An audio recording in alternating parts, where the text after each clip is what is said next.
Hello everyone. So today we'll be having a special interactive session on the recent election and the political issues which are continuously being in discussion for at least around a month.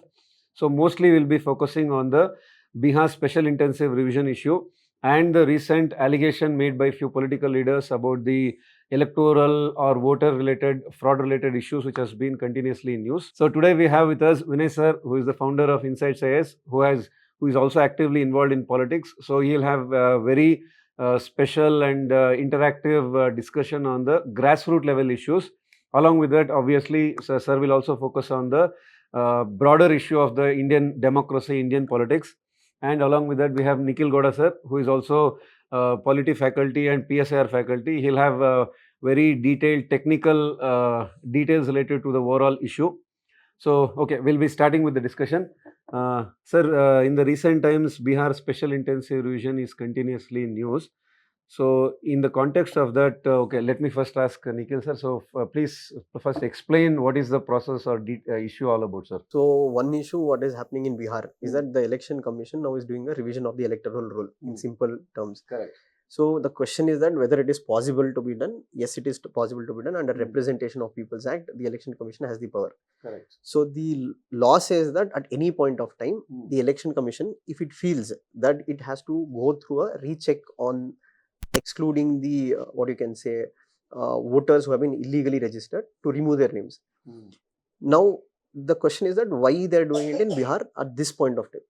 So the election commission's official statement has been, because the law says that when election commission does it, they have to give in writing that why they'll have to do it. So the current explanation given by election commission is that over the years there has been various issues. Like one, states like Bihar has been receiving a lot of illegal migrants, especially Bihar, Assam, West Bengal. They've not only done for Bihar, they're told they're going to coming days to do in West Bengal and this thing. Second one, rapid urbanization. With urbanization, there has been inflow and exflow of the migrant labor, so they want to remove it. And the election commission as of now has excluded 65 lakh people out of the list, means they're not registered voters. And this had been also questioned in Supreme Court. The Supreme Court has not stayed the order. They only directed the election commission saying that you will have to release the list of names who have been excluded. Second thing, what the Supreme Court has directed election commission, that they have given 11 parameters to identify yourself as an voter, and they had not included initially Aadhaar. Correct. And now they're told Aadhaar has to be included. So this is the context that what is happening. Correct. But the opposition and certain political parties have questioned the timing, saying that it has been done at behest of the ruling government, because in the coming elections in time. But the election commission has replied that this is a regular exercise which they have done even before 2004 general election. In 2003 they had done SIR in Bihar. So this is the context that what exactly has happened now. Yeah, so Nikhil sir has aptly described the context of the special intensive revision. Now, sir, you are actively involved in politics, so you will be having a better idea about on ground, means at the grassroots level, how this electoral revision process happens. So, what is your perspective on that, sir? So, of course, this special intensive revision, it is mainly intended to create a very clear electoral rule, which is free of any, defectives, right? So, addition, deletion will happen based on, who is migrating, who is not, who is deceased, so various factors. Correct, sir. So now the issue here is that when, because I've been through this electoral process, so I fought an election as an independent, and I was able to get around 42,097 votes, 43,000 votes. So those votes were highest for an independent candidate in Karnataka in the recent 2024 Lok Sabha general elections. So now when this issue suddenly came up, so I was so curious to know more about it, and also at the same time I was able to relate with some of the issues, concerns that have been raised here. So number one, the major allegation here is that this is vote theft, right? And a case study was presented in front of the people. That is Mahadevpura constituency. So it is alleged that more than 1 lakh fake voters so were added, some around 40,000 something fake addresses and some 15,000 duplicate voter IDs, something like this. The various numbers have been given. So the question you asked, how this happens, right? I think there is a clear-cut procedure. Now, Representation of People Act 1950, and then there is 1951, RP Act 1950 and 1951. So the 1950 Act mainly deals with the electoral rolls, preparation of electoral rolls. And 51 is about the voting, the procedure, the how of the elections, so the 1951 Act. So as far as I understand, so this is done through a booth level officer, right? So whenever you want to delete or whenever you want to add voter to the electoral roll, so I think there is a clear-cut procedure that involves local level officials, and they are, they do it. So maybe house to house, and the voters are given the option to submit the documents and everything. But what I had noticed is that, to be fair, when, let's say, when you want to change the address, right? So now currently you are in Bangalore, but your residence is in Bangalore. Now let us say that you are shifting to Mysore. Okay. Right. Your current EPIC number and the address is with the Bangalore. Now you can go to Election Commission website. There is Form 6, Form 7, Form 8 and Form 8A. 8A, correct. So Form 8 is where you do the correction part. So you can log in. They will ask you the phone number, and then there is CAPTCHA, and then there is OTP that actually comes to your individual phone number. Right. Correct. So then you go there and then you change the address. Now the question is that which address proof it is asking. Right. So if you are living in Bangalore, then do you possess an address proof from Mysore also? Okay. Right. So as far as I understand, I may be wrong, I'm not sure, this has to be verified. So one can actually upload something, maybe having maybe electricity bill, correct, or maybe rental agreement or something, and then you can change your address. Now after changing your address, so does your Bangalore, I think it gets verified, and I'm not sure if it gets verified by a human or a machine. So as far as I understand, an officer verifies it, right? Once it is verified, is your Bangalore ID address, is it going to be deleted? Your name, your EPIC that is there in the electoral roll in your booth, in your constituency, will it be automatically deleted or not? Is there a lag period? During that lag period, an election is, if it is going to be conducted, if your Mysore address is approved, so you have two voter ID cards. You can come vote in Bangalore, you can go vote in Mysore also.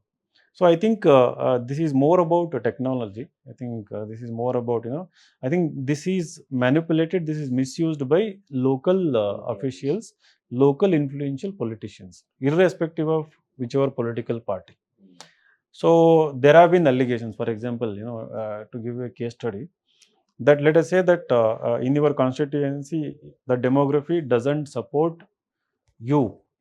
When you contest an election, the demography, let us say you belong to a party where your vote base is largely SC/ST population or minority population, right? So then you may not have required number of votes to get re-elected, right? So then what you can do, if you have enough influence, if you have enough booth level people, nexus with the local officials, nexus with the local officials, from another constituency, you can make people change their address to your constituency. Chances are there. Chances, I mean, I think this is done also, I'm sure, right? So they will change the address to your constituency, but they are not residents of your constituency. Okay. Right. So they will still reside there, right? During the election, they may come here and pretend as voters of that constituency, and they may vote also. Again, this has to be verified. Right. So another question I was having with respect to Mahadevpura constituency. Now, did all these 1 lakh people vote in different booths? Right. So those were duplicate voter ID, wrong addresses, invalid addresses. Now, how do we verify that? Now another question I have, I mean these are the questions that are coming in my mind because I want to really understand this. Now every voter ID card is linked with a phone number. My Epic is linked with one phone number. Correct. Right. I don't think, it is so easy for me. Right. So if this is the case, to create another ID or something when it is linked with the phone number, I'm not sure. And people are saying if it is linked with the Aadhaar card, it is going to eliminate all the duplication and everything. So there are many gray areas, many loopholes within the system. I think using technology and maybe artificial intelligence and maybe using Aadhaar card, we have to create an electoral roll that is completely digitized. And I mean, if you want to change the address also, right, the address should be read and should be verified, right? And then again, why are you allowing somebody from another constituency to change address to another constituency and allowing them to vote, right? Correct. So there should be a valid reason, there should be valid justification also. I mean, has he moved because of the change of career or some kind of business? Is he going to permanently reside there? So there are so many issues, and we cannot accept any one narrative as it is, whether it is from the ruling party or whether it is from the opposition party. So having gone through this electoral process, this is extremely important. When we should appreciate opposition for raising this issue. This will definitely result in accountability. Right. Now, there are questions, what is the role of the local level officials? And if it is the fraud, whatever happened in Mahadevapura constituency, there must be people involved in it. There must be people involved at various level. They must be punished. If this is the truth, right, they should be identified. We need to who are make them these accountable, right? Then only I think there is going to be lots of trust and legitimacy to all the accusations. That's what I believe. Yeah, so actually, sir, you have aptly described the ground level reality, because it is very easy to tell that free and fair election is part of basic structure. Right to vote is a kind of statutory right and it's also a constitutional right in a way under 325, 320. These are all legal angles. Constitutionally, One vote, one value. yeah, one person, one vote, one value. This is very easy to tell in theory. Practically, yes, people, I mean, there are a lot of allegations which are made now against Election Commission that maybe it is trying to support the ruling party, all those things. But actually, as you identified or as you pointed out, there are grassroots level, there are so many challenges. There is another issue, yeah. So let us say that many people are not aware of the very right about, what you mentioned. Right to vote. The right to vote, its importance, how sacrosanct, how holy, this it is. Many people are illiterate also, unaware also. So let us say in a booth, if, on an average in a booth there are 1,000 odd votes, right? So for example, in Davangere constituency, we had for MP election nearly 2,200 booth or something. So on an average 1,000. Now all the 1,000 are not totally aware of their constitutional rights, awareness. Any influential person can actually collect hundreds of IDs. There are people, they will give some reason that, this is for some purpose, ration card, this is for some, this and that. When you go and ask somebody who is totally illiterate, right, or somebody who is destitute or someone, they will not question why you are taking my voter ID. For what purpose? Right, that very questioning ability is not. So you can collect en masse, you can go to a cyber center, right, and then maybe you can change the address or whatever it is. And if their name gets deleted, I don't think they can actually go, but they will go and cross verify and ask for their rights, that this has happened, right? So there are many the poverty that exists in India, that is exploited here, to people, the illiteracy, ignorance, that is also exploited, right? So I think at grassroots level, at ground level, at booth level, there must be this awareness drives, the regular campaigns, not just about we have the campaign, go and vote, that voting is invaluable, so for democracy and all. But before that, what happens? The entire the process of adding or deleting your name, right? So the awareness about the very fact about electoral rolls, the provisions of RPA 1950, 1951, right? Even UPSC aspirant, for him it is difficult to remember all these provisions, right? So the democracy is foolproof and strong only when this information awareness, the awareness about these sections of the laws that exist, they percolate to the even the last person, even if they are illiterate. So then only we will have some kind of real change. Correct, sir. So, okay, sir. Obviously, sir identified the grassroots level challenges, but if you consider it from a national perspective, obviously, election commission is in charge of the overall. Election commission is in charge of the overall procedure. So, can you please tell to the audience what challenges actually, if you look at it from Election Commission of India perspective, what is the humongous task that they have in front of them? What are the challenges they may face? No, there are 2-3 valid questions that has been raised by the opposition. One they have raised is that there have been 65 lakhs vote that has been deleted. But they have questioned why there is not a single additional voter that has been added. So that has been perplexed there, that they have questioned it. So why only there has been deletion? Why there has been no addition to it? Second issue here is that there is a Supreme Court previous order saying that once you have been recognized as a voter, your name is in the electoral roll, then you cannot be asked to prove your citizenship. That is the Supreme Court judgment. In which Supreme Court had told that burden of proof will lies on those who are making the accusation. They have to prove. But the interesting part here is that if you go through the Representation of People's Act, the Act says that the burden of proof lies on the voter, that he has to prove that he is the citizen. So there is a conflicting kind of Supreme between Court RP Act and the Supreme Court's verdict. So that is one issue which is pending, and some people have also raised the issue that it is the Ministry of Home Affairs that can determine who is a citizen or not. It is not the Election Commission of India. The Election Commission of India does not have that issue. So here, that is one bigger challenge, that how Election Commission should gain. So what do you think about linking Aadhaar card with the EPIC, the voter ID? Linking Aadhaar is a practical solution, but the bigger problem lies again when we look from fundamental rights topic, that right to privacy.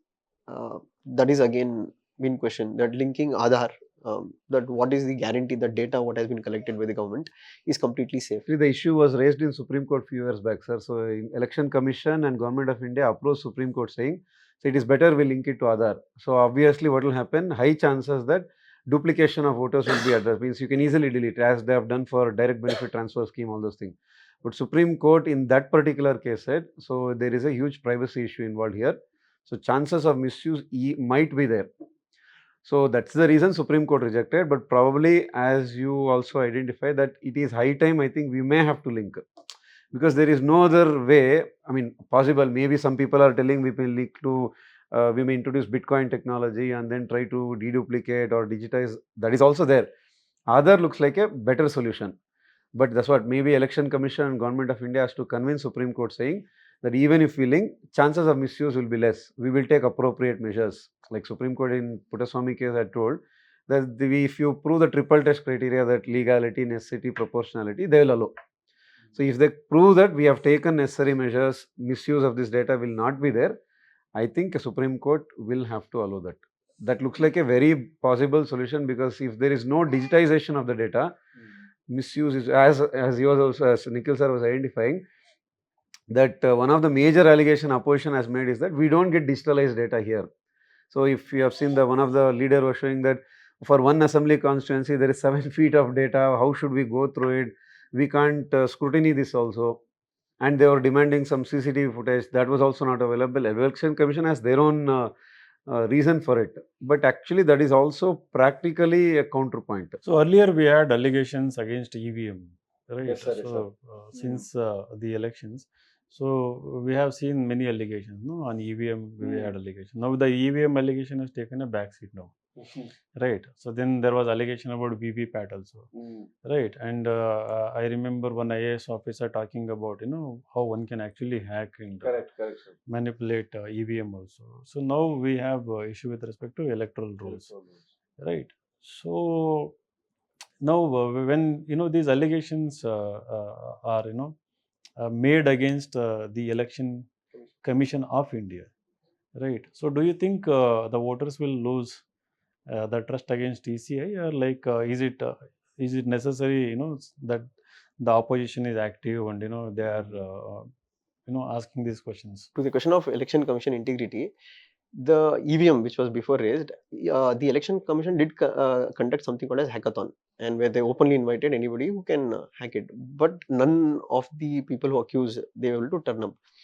So I think questioning a constitutional body, it's not perfect, but which has a history of ensuring there is smooth transition of power. And when we look at South Asia as a whole, if you see, India is the only shining star that has survived as a democracy. When you look at our neighboring countries, Myanmar, etc. So partial credit should be also given to Election Commission for the work they have done. But I wouldn't say it's a perfect body in that regard. There are certain areas where we can make improvements. So also with respect to Election Commission of India coming forward and giving clarification, I was going through one video by TN Session. Yes, sir. He had given interview when he was Election Commissioner of India to PSIR Bharati. So he makes a very clear statement. This is Election Commission of India, not Election Commission of Government of India. It's a constitutional body, and they are answerable only to the President, to the Parliament, and to the people. Right? So they are not answerable to any individual or any functionary in the government. So I don't know, like when the Election Commission came, Election Commissioner, Chief Election Commissioner came, and he started answering the question of the leader of the opposition. I'm not sure if it is appropriate or inappropriate. So I think with respect to the trust, I think trust in these institutions. So I had read an article, long ago. I think the five most trusted institutions in India. Number one is the army. Second one was the Supreme Court. Third was the officer of the collectorate. The fourth was the Election Commission of India, and fifth, I'm not sure. Either CAG or UPSC. Yeah, maybe CAG or UPSC, maybe something like this. Where people have lots of trust. So in recent year, we are seeing that the erosion of trust in these institutions, is happening. Maybe political reasons, maybe misgovernance, or inefficiency, or some issues that have remained unaddressed.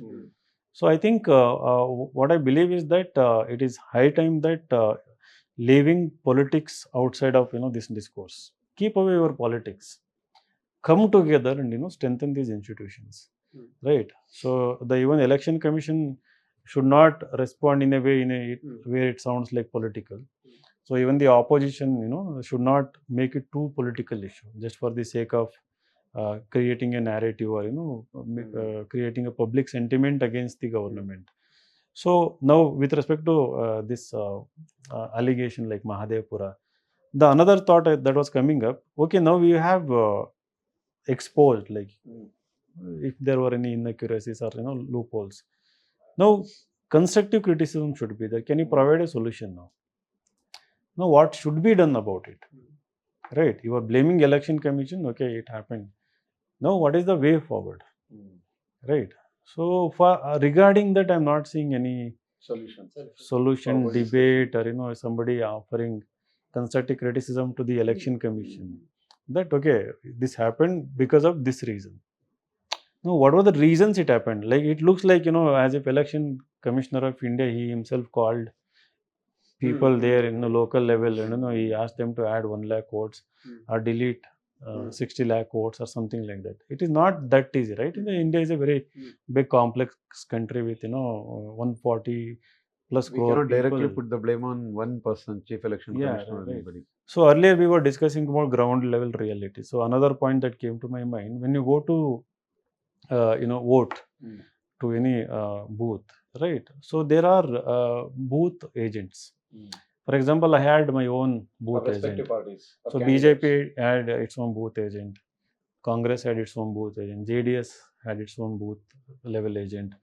So they for every booth they appoint or they select create 2 booth level agents.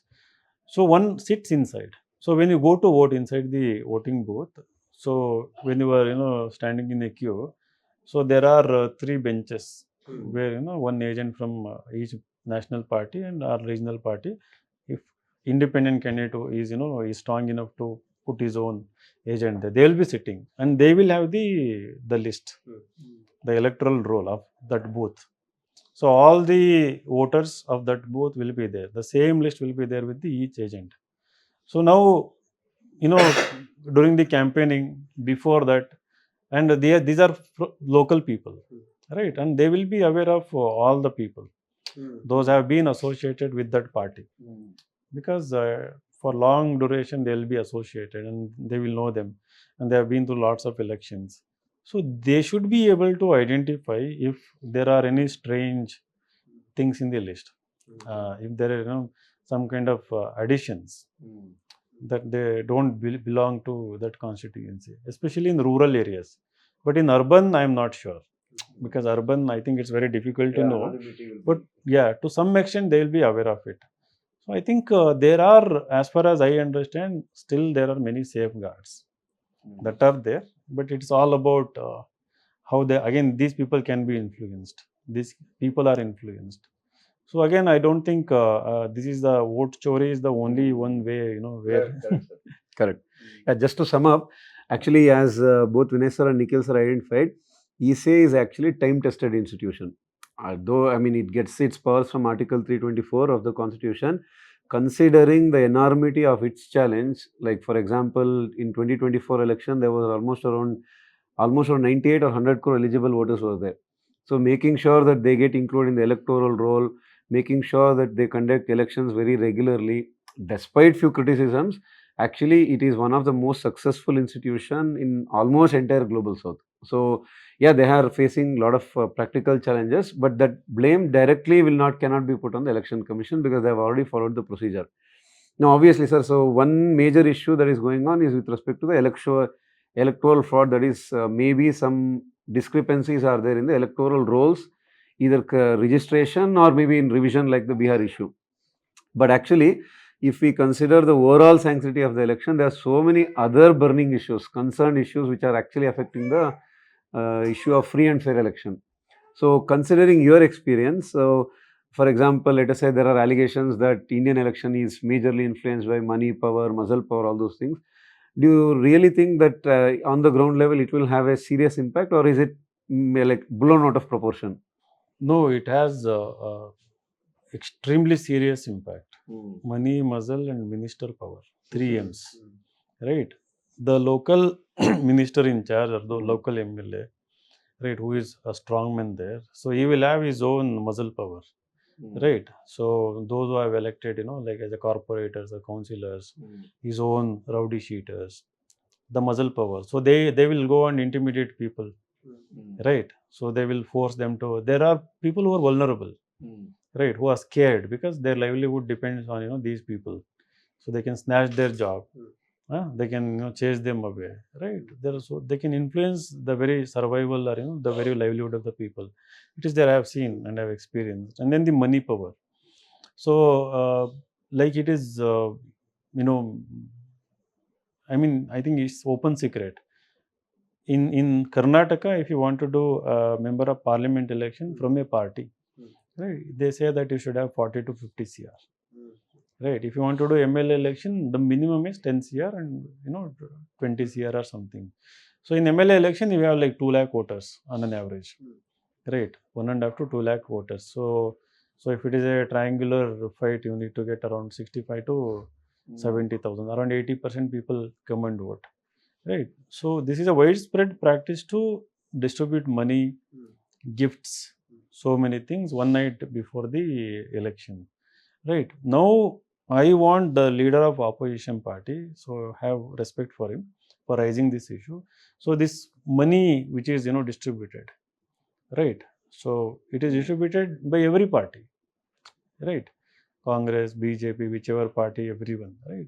So if this is curtailed, this is addressed. So all the numbers parties give are bogus, the expenditure and all, right? So the expenditure of the candidate is counted, not the party.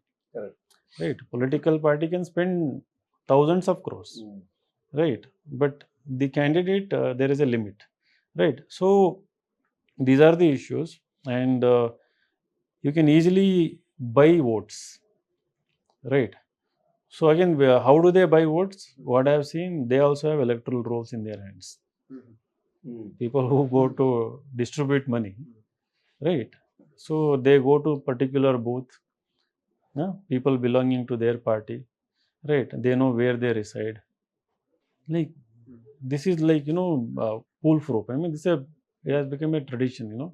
Election after election, and you have these people sometimes brought from other constituency to distribute money, taken from the local, but largely they efficiently distribute, and they have evolved mechanism, these parties, and this totally steals the chance of a candidate who has really done the groundwork, who is actually popular.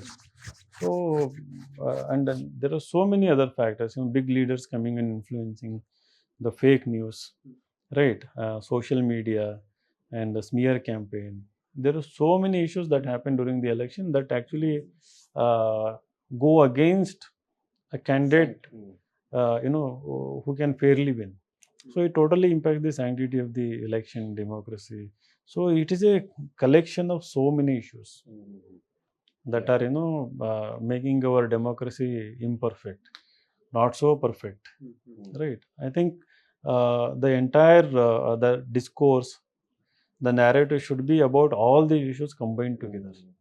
Broader electoral reforms issue. Yeah, it comes to electoral reforms, broader electoral. Just a question for you, sir. Now, since you had the ground experience, now many youths might be interested to enter politics. But now, based on your experience, what you know, that money and muscle power plays a very key role. So, do you think is there any scope for like those without money power or those who are qualified enough? Seeing the ground situation, do you think is there any scope for youths to come into politics in today's India? Definitely there is scope. Now, when I was talking about distribution of money, for some of the viewers might have got the idea like, did you distribute? Right? I didn't distribute, not a single rupee to any voters. Right? I was very particular about it. So, but I saw it happened, and it's a open secret. The official, especially those who are in power, they have the advantage, right? Those who are in power means the state government, ruling party. Though election commission changes officials here and there, still largely at base level, you have people favorable to your own party or something. So now one should not be discouraged looking at these things, to not to join the political party or to join politics. So I am currently working as an independent candidate, and I am traveling across Karnataka. I see there is an urge for clean politics. I see there is lots of increasing awareness about constitution and democracy. I see urge in youth, especially at local level, for them to enter politics and bring development. They have seen lot. They have been the victims of inequality. They have seen all this manipulation, money, muscle power playing out, and this the feudal mentality of certain politicians. They have seen and experienced that they want change, definitely transformation. Now, when you ask about youth coming into politics, it should be mix of everyone, from rural, from urban, well educated, not so well educated. Everyone should be given a fair chance. Now, this brings us to another issue, internal democracy within political parties, reforms within political parties. Now, without having internal democracy, even if you have our clean electoral rolls, everything, right? So, more say deserving candidate may not get an opportunity, right? So when deserving candidate do not get an opportunity through a political party, so what is the use of this free and fair process? You are not giving choice to the people, right? So there may be 2-3 candidates who have worked immensely, like very hard in the constituency, gained the trust of the public, the faith of the public, and they won the hearts of the electors. So if they are not given opportunity, then where is democracy? Then that is also a question. So despite this also, I would still ask people to enter politics, especially people without any political background, because in the long term, I see great future. because the current debate raised by Mr. Rahul Gandhi is very important. So that will definitely result in more accountability in at least some aspect. So similarly, we should collectively raise, all these issues that are impeding or, impacting our democracy. So I think there are opportunities. Okay, so just to sum up, sir, it is famously said that individuals will come and go, but institutions will always stay forever. So in this context, recently there was one of the allegations considering Supreme Court judgment in Anup Baranwal case that there should be a selection committee for the appointment or appointment of the election commissioners. So what is your opinion on that, or give us a bigger picture on that issue? So one of the things is that though election commission is an important constitutional body, but it is surprisingly, when you look at certain, you can tell loopholes which are there. For example, the expenditure, the salaries of the election commissioner, it is not charged upon the CFI. Correct. So this gives control of the parliament over the election commission. Secondly, you can say there is nothing written in the constitution that after an election commissioner retires, that there is no kind of further appointment, like a cooling off period should have been brought. And thirdly is the appointment itself, that the government used to make the appointment, which has been followed over the years. So the Supreme Court of India, and sir, we can say that it is in fact why judiciary, as you told, is one of the second most trusted institution. Most of the electoral reforms, if you see, it has been not initiated by parliament, it has been initiated by judiciary. Be it Lily Thomas case, be it the recent case what Manjunath sir, Anup Banwal case, where they told there should be a 3-member body, including PM, leader of opposition and CJ. And I felt it was an opportunity for the government also to take our political system, because it's not about any party, to take an entire political system into what we call as a stronger structure. But unfortunately, there the government brought an ordinance and they replaced the CJ with one of the central minister nominated by the PM. Again, you can say it dilutes the purpose of the change. So I feel that we need to bring structural reforms in election commission rather than speaking about individuals. So one such, I think S.Y. Qurashi, the former chief election commissioner, the first point he told is that the main thing they have to change, two things. One, give election commission financial autonomy, means make their expenditure charged upon CFI. Second thing, he told, give election commission the power to deregister political parties. So they have power to register political parties. They don't have the power to deregister political parties. And third problem with election commission has been also is that cooling off period. So this is not only to these institutions. When we say certain what we call customs, traditions are not followed. So for example, we have been seeing that ex-judges are being now appointed governors. So I think it's the right time that we do bring certain structural changes. And this has been already seen in Western countries. If you take Germany, or even if you take the other European countries, they do have this period. So at Ambedkar also had said it is strong structures and not individuals alone who safeguard democracy. So that is what I feel. So again, I mean, this is a minor thing regarding, there was allegation about the photos also. So the photo of a dog or photo or not. So when you go to vote, they don't verify, your photo, right? It is just the epic number. Okay. Right. So I think this is, you should use technology. I mean, the Election Commission of India should use technology and, update. So even our photos as candidates, even they were not clearly visible. So mine, in the EVM, my number was 28 in the second voting machine. Right. So now you have put my name in the second machine, and why number 28? Because of V. Because it is alphabetical. Alphabetical. Right. And, first national parties, regional parties, party, yeah, and independent candidates, and the other people, they made so many people contest as an independent, so that mine would go in the end or something like that. So there also we lost votes, and the symbol was not visible. Right, it was so small. If you have an eye issue, again, if it is second machine, you don't have, you have only few seconds to come, press the button and come here. You cannot wait there. So they will shout, huh? do quickly, vote quickly, right?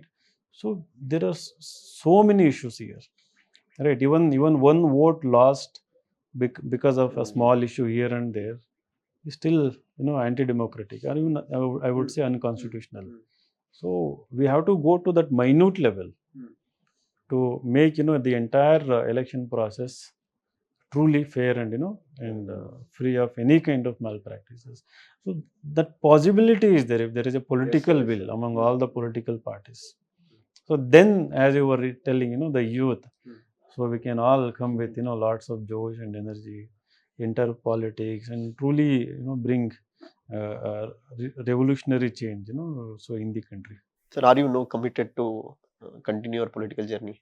Oh, so much committed. So visit my Instagram page. So I'm not so much active on Twitter, but on Instagram I post each and every political activity, and the organizational work I'm doing is going wonderful. I might launch my own political party, and instead of my name going to last, so want to ensure it is in top 5. So see, India is still, irrespective of all its certain loopholes, it's still a very beautiful country, full of opportunities. We have immense freedom, lots of rights given to us. We have wonderful constitution. So, and the society is also very fertile, for many political experiments and innovations. So it all depends on one's willpower, how one gains the trust of the people. I am very confident. In 2 years, you will see big things. Yeah, thank you for both Vinay sir and Nikhil sir for giving their perspectives. Nikhil sir contributed more from legal and judicial aspects. Vinay sir, obviously, along with his more of grassroots experiences, he gave about how actually at the local level things may take up different turns. It was a insightful session. So we'll meet another time for another discussion. Thank you. Thank you for your contribution. Thank you. It was a pleasure.